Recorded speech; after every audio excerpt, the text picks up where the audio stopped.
Dear brothers and sisters in Christ, I write to you concerning an alarming and serious matter that poses the greatest threat to religious liberty in our lifetimes.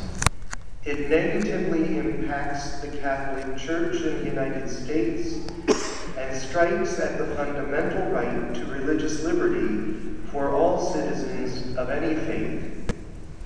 Our federal government, which claims to be of, by, and for the people, has dealt a heavy blow to almost a quarter of those people, the Catholic population, and to the millions more who are served by the Catholic faithful.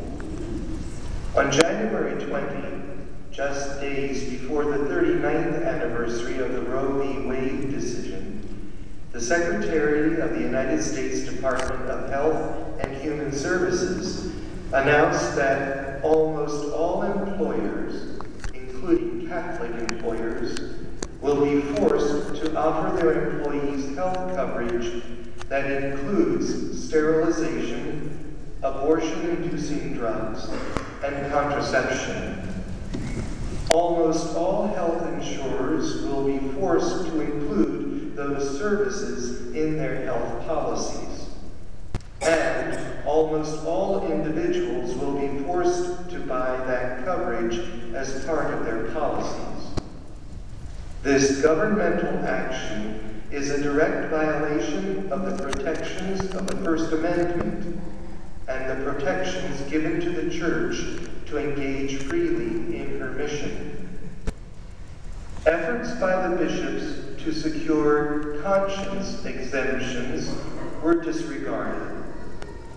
As a result, unless the rule is overturned, we Catholics will be compelled to either violate our consciences or to drop health coverage for our employees and suffer the penalties for doing so. The administration's sole concession was to give our institutions 1 year to comply. We cannot, we will not comply with this unjust law. Our opposition to this mandate is not a matter of opposing increased access to health care for the poor and needy, for which the bishops are working. This is an edict directing every citizen to pay for these morally abhorrent services with their tax dollars, while ordering the Church, through her institutions, to distribute contraceptives and provide sterilization. It is an unprecedented mandate to violate conscience.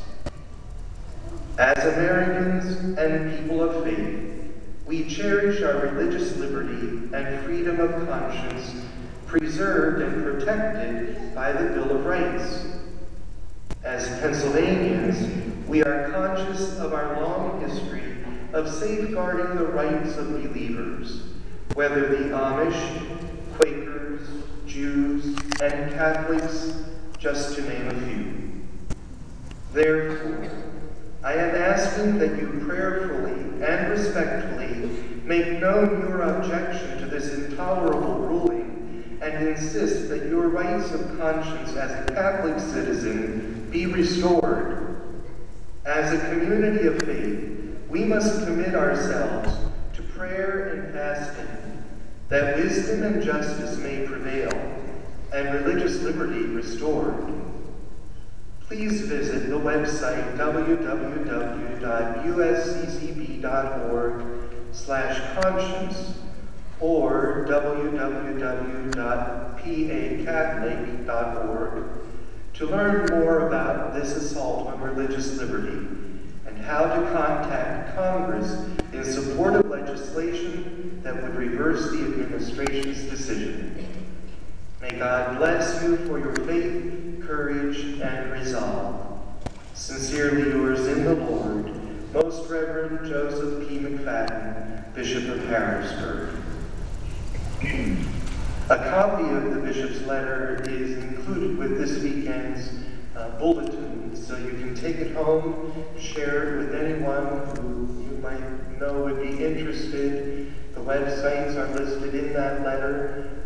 If you'd like to see what other bishops across the country are saying or how they're addressing this issue on behalf of the Catholic faithful, there are sites on those two websites that can direct you to other dioceses and other bishops to see what their comments are.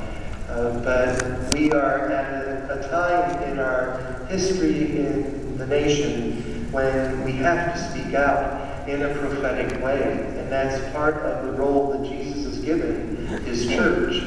And as members of his church, we have a duty and responsibility to respond as well. Not only our bishops, but each one of us. And so to prayerfully consider that direction in the days